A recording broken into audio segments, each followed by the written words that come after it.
তাই তুমি দেবদিনের বন্ধু, তুমি মোর কৃপা সিন্ধু, দি আমায় চরণ বিন্দু, তুমি নারায়ণ। তাই কৃপাময় সরস্বতী আমায় গীতে দিলেন অনুমতি। আমি আরম্ভ করুন সহসা, কি জানি মা কেমন হয়, মনে বড় লাগে ভয়, একমাত্র গুরু হরিসাধনের যুগল চরণে ভরসা। একবার মায়েরা উদ্ধরি আর বাবার একবার শ্রী গৌরী প্রেমানন্দে হরি হরি বলুন।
জননী জন্ম ভূমি গো, আমি জন্ম নিয়া বাংলা মাতর কোলে।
আমি আপনাদের কাছে কেন বললাম বাবা, আমার জননী জন্মভূমি গো, জনম নিয়া বাংলা মাতর কোলে।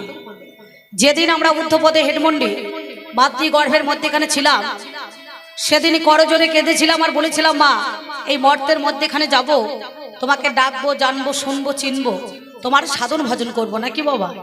কিন্তু আমরা কলিযুগের মানুষ, মরতে আসি মরতে, পড়ে গেছি গর্তে, ফিরতে পারছি না মহাতত্ত্বে, নাকি বলছেন।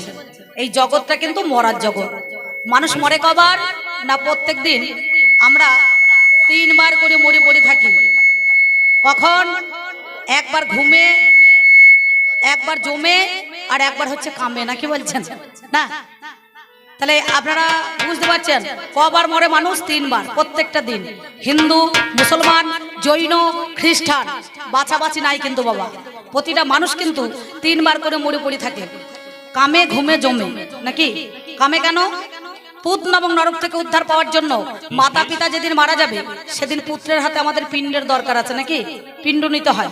শাস্ত্রে কলম দিলেন পুত্র পিণ্ড প্রয়োজনম, প্রতিটা মানুষের মধ্যেখানে পুত্র এবং নরক থেকে উদ্ধার পাওয়ার জন্য মাতা পিতা যেদিন মারা যাবে সেদিন পুত্রের হাতে পিণ্ড নেওয়া দরকার না। তাহলে এক বিন্দু ব্রহ্মকে পাত করতে গেলে পারে 72 কোটি জীব নষ্ট হয়। তাহলে তাকে বলা হয় কামে মরণ।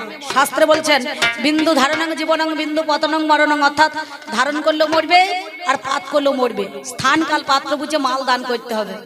আমার মায়েরা গান শুনতে এসেছো না ঘুমোইতে এসেছো গো? পাহা ছড়িয়ে দিয়ে কেমন দেখুন আলন্ত হয়ে গেছে, মানে এত পরিশ্রম করি চা তোমাদের ফাটা পায়ে প্রণাম করতে মন হয়েছে তো আমার। বলে হারি যাই কেমন দেখুন পা মিলিয়ে ছড়িয়ে এখন গান শুনছি। তাহলে এটা গেল কামে। জমে কেমন? এই দেহটার মরণ হয় কিন্তু আত্মার মরণ নাই বাবা, আছে? আত্মা যেখানকার সেইখানে কিন্তু বিলীন হয়ে চলে যায়। যেদিন এই দেহের মরণ হবে আমরা জগৎ সংসারে কিন্তু আর ফেরত আসবো না। কেন আসবো না? না 84 লক্ষ জনই ভ্রমণ করে মানব জন্ম হয়, মানব জন্ম পেয়ে মানুষ হেলাতে হারায়। এই মানব জন্মটাই বড় দুর্লভ জন্ম। 84 লক্ষ জনই ভ্রমণ করে মানব জন্ম পেয়ে এই মানব জন্ম কাজে আমরা কিন্তু লাগাইতে পারলাম না, নাকি? মহাজন বললেন বাল্যকালে হরি ভাজে হরি পাওয়ার আসে, যৌবন কালে হরি ভাজে হরি আসে কিনা আসে, আর বৃদ্ধকালে হরি ভাজে সেই জমের তর আসে, নাকি? তাহলে যদি সময় থাকতে হরি বলার দরকার হয় তাহলে বাল্যকাল থেকে হরি ভাজা ভালো, নাকি? না বয়স যখন আসি ধরেছে কাশি, তখন যাই আমি গয়া কাশি বারাণসী, তখন তো হইলে হবে না, নাকি বলছেন? হ্যাঁ, তখন কিন্তু হবে না। তখন একটা লোক আর একজনকে ধরতে লোক চাই, নাকি? তাহলে তখন গয়া কাশি বারাণসী এখন করলে হবে না।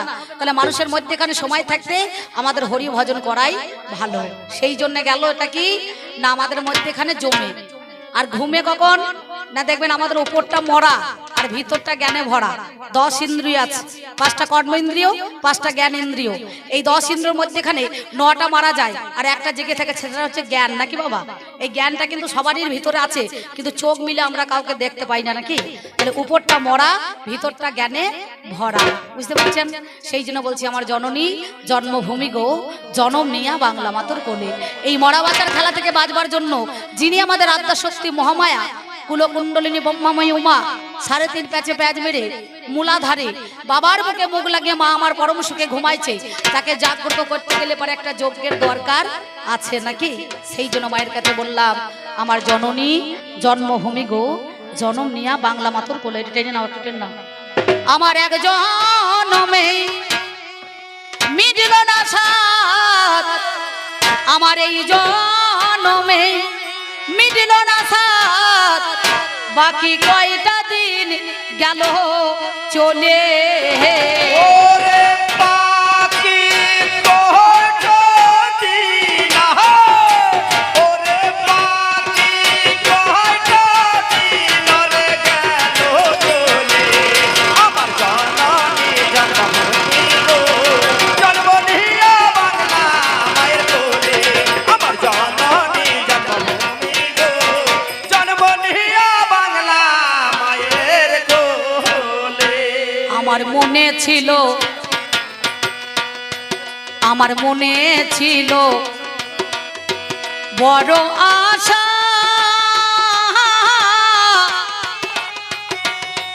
আমি সাধুর সঙ্গে বাঁধবো বাসা। আমার মনে ছিল, ও আমার মনে ছিল বড় আশা, ওই আমি সাধুর সঙ্গে বাঁধিব বাসা। ওই যে কুমতি নারী মা ধরাইল নেশা, ওরে কুমতি নারী মা ধরাইল নেশা, এমন কুপথেতে চলে। আমার কুপথেতে চলে রে, কুপথেতে চলে। আমার জননী জন্মভূমি গো জন্ম নিয়া বাংলা মায়ের কোলে। আমার জননী জন্মভূমি গো জন্ম নিয়া বাংলা মায়ের কোলে। নারুরের চণ্ডীদাস বললেন যুগল ভজন না জানে যে জন তার কি জীবনের আশ, তার বেঁচে কি বা ফল মরাই মঙ্গল কহে দ্বিজ চণ্ডীদাস, নাকি? তাহলে যুগল থাকতে সাধন ভজন করতে গেলে একটা নায়কের একটা নায়িকা দরকার, একটা নায়িকার একটা নায়ক দরকার, নাকি বলছেন? একার দ্বারা কিন্তু হবে না এই পথ চলা। কিন্তু আমাদের মধ্যেখানে সেই বীরভূম জেলায় দাঁড়িয়ে যিনি আমাদের বিশ্বকবি রবীন্দ্রনাথ ঠাকুর তিনি বলেছিলেন দরকার নাই যুগল সাধন ভজন, যদি কেউ সঙ্গে না যায় তাহলে একাই পথ চলা শুরু করতে হয়, নাকি বাবা? আজও পর্যন্ত দেখবেন ক্যাসেটে গান বাজে, কি বাজে বলুন তো? আমরা সবাই শুনতে পাই। টোনটা বাড়াও, একটু টোনটা বাড়াও। যদি তোর ডাক শুনে কেউ না আসে তবে একলা চলো রে, যদি তোর ডাক শুনে কেউ না আসে তবে একলা চলো রে। যদি তোর ডাক শুনে কেউ না আসে তবে একলা চলো রে। যদি তোর ডাক শুনে কেউ না আসে তবে একলা চলো রে। একলা চলো, একলা চলো, একলা চলো, একলা চলো, একলা চলো রে। যদি তোর ডাক শুনে কেউ না আসে তবে একলা চলো রে। যদি তোর ডাক শুনে কেউ না আসে তবে একলা চলো করি আমরা কত রঙ্গ, আমার কোনোটাই মা হলো না সঙ্গ। ও দেখো করি আমরা, ও দেখো করি আমরা কত রঙ্গ, ওই আমার কোনোটাই না হলো সাঙ্গ। সদাই অসৎ পথে সঙ্গ, ওরে সদাই অসৎ পথে সঙ্গ, আমার কামিনী কাঞ্চনে মিশে ফুল কামিনী কাঞ্চনে, মিশে কামিনী কাঞ্চনে, আমার জননী জন্মভূমি গো, জন্ম নেয়া বাংলা মায়ের কোলে, আমার জননী জন্মভূমি গো, জন্ম নেয়া বাংলা মায়ের কোলে। যিনি আমাদের গানখানা লিখেছেন বর্ধমান জেলায় ভাতার থানার অন্তর্গত চড়ুই বেলগ্রামে স্বর্গীয় আমার গুরুদেব হরিসাধন দাস মহাশয়, তিনি মায়ের কাছে বললেন, মা না চাইতে সবকিছু করেছো তুমি দান, শেষের দিনে থাকবো না আমি, সঙ্গে যাবে মধুর হরি নাম, এই নাম যাবে আর প্রাণ যাবে নাকি বাবা। এছাড়া কিন্তু যাওয়া আসা কিছুই আমাদের মধ্যে এখানে যাবে না বা থাকবেও না, আর আমরা নিয়েও যাব না নাকি বলছেন। তাই অধম হরি সাধনের এই মিনতি, যেন সুমতি নারীর হই মাপতি। অধম হরি সাধনে, ওই অধম হরি সাধনে এই মিনতি, ও যেন সুমতি নারীর হই মাপতি। সেদিন কৃষ্ণ ভজনে করাবে মতি, ওরে কৃষ্ণ ভজনে করাবে মতি, আমার অষ্টমাসের বাঁধন খুলে, অষ্টমাসের বাঁধন খুলে, অষ্টমাসের বাঁধন খুলে, আমার জননী জন্মভূমি গো, জন্ম নেয়া বাংলা মায়ের কোলে, আমার জননী জন্মভূমি গো, জন্ম নেয়া বাংলা মায়ের কোলে। আমি আবার যেন আসি মা,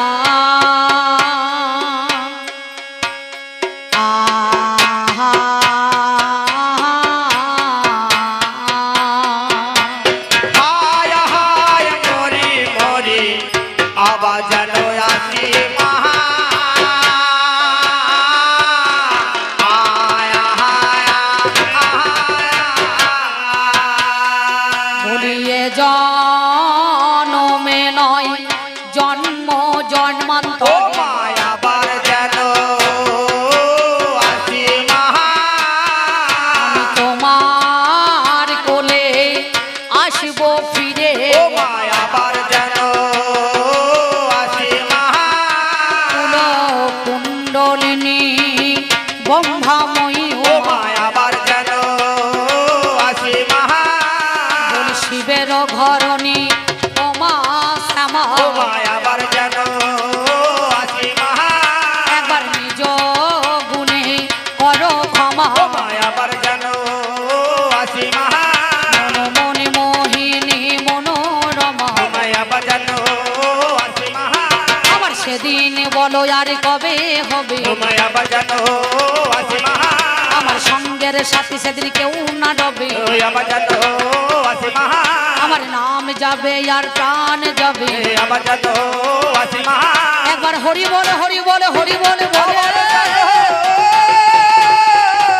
আসি মা। এই হচ্ছে আমাদের বর্ধমানের সুতা, বুঝতে পারছেন। হরি বলার দরকার নাই আছে, মার্কেটে যেদিন তেরে নাম এলো হরি নাম সব আউট হয়ে গেল। নদিয়ার লোকে হরি বলে, বর্ধমানে বাদ দিয়ে মুর্শিদাবাদ, ঝাড়খণ্ড, উড়িষ্যা, বিহার, ধানবাদ, দেখবেন মালদা, দক্ষিণ 24 পরগনা, উত্তর 24 পরগনা, বালুরঘাট, ওদিকে সব হরি বলে। আর বর্ধমান জেলার লোক সামনে বলেছে, আর যে কোটা বলেছে পিছন কোটা আর বাদ পড়ে গিয়েছে, বলে এতেই হয়ে গেল না, কি বলছেন? হ্যাঁ? বলে কি হয়েছে? বলে সামনে বলো বলো হরি, আর পিছনে বলে হরি বল, নাকি বাবা? আর যেদিন উদ্দামপুরের ঘাটে বা কাটোয়ার ঘাটে চলে যায়, যারা আমাদের চার কাহারে করে নিয়ে যায়, তাহলে সামনে বলে বলো হরি, পিছনে বলে হরি বল, আর সে খাটুলির মধ্যেখানে শুয়ে থাকে, তার কিন্তু একটাই বল, সে দেখবেন মাথাটা নাড়াচাড়া করে, বলে সারা জীবন বলিও নাই আর বলবো না, নাকি বলছেন? হরি বললেও আমি টাকা পাবো, না বললেও পেয়ে যাবো, বুঝতে পারছেন? আমার কোনো অসুবিধা না। আবার কমাইলে কেন বাবা? এটা সাউন্ডটা এক জায়গায়, স্কেলটা বন্ধ, বারে বারে খোঁচাখুচি করা কি দরকার? ওই দেখ কি হচ্ছে, দেখ মাইক দেখ বলে হারি যাই, ভালো মাইক বটে, সুন্দর তাই না? সেই জন্য তবে আমায় যখন পাঠাইলি মা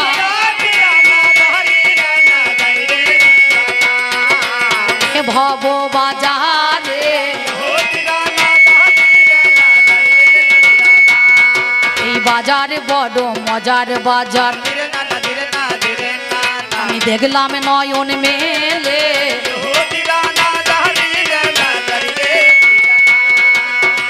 এই বাজারের প্রান্তরে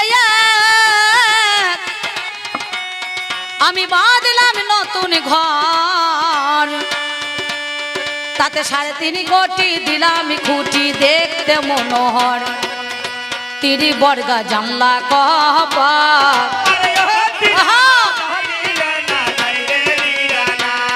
আমি কেটে নবদান,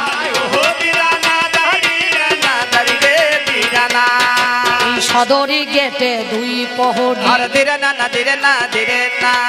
থাকিল আমার,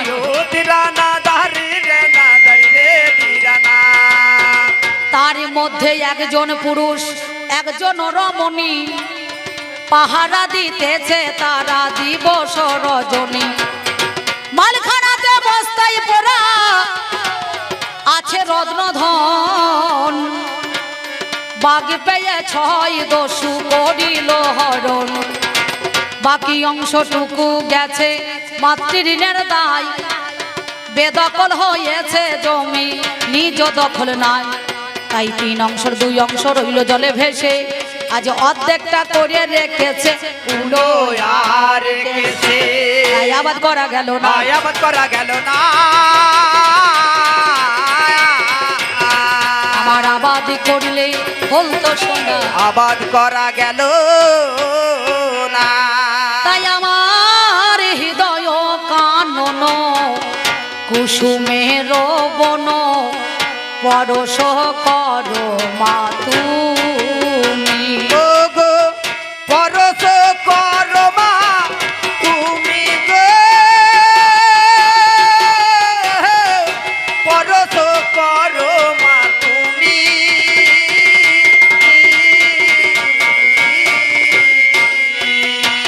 আমার হৃদয় কানন কুসুমের বন, পরশ করো মা তুমি, গো পরশ করো মা তুমি,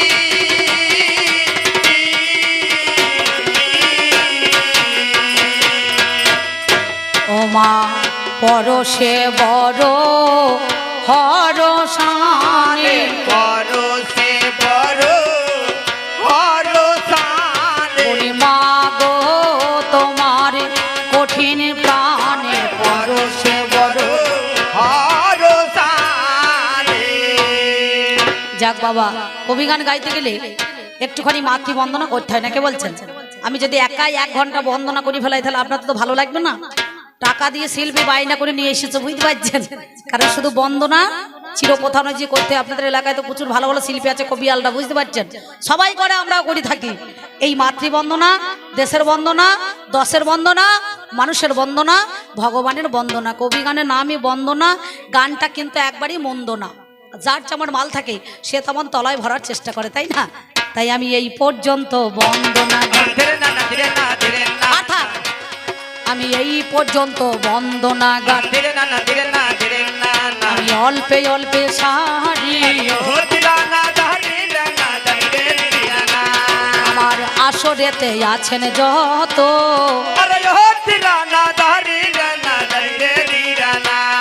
আমার যত কণ্ঠীধারী,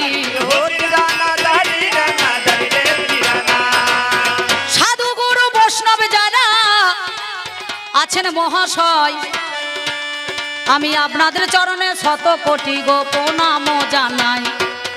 মা জননী দরদিনী গো আছে যতজন, 100 কোটি প্রণাম জানাই চরণে এখন। ভাই বন্ধু দ্বারা সুত আমার যতই আপন জনা, আমি প্রীতি শুভেচ্ছা ভালোবাসা দিয়ে যাই তাদের 16 আনা। এই পর্যন্ত বন্দনা গান।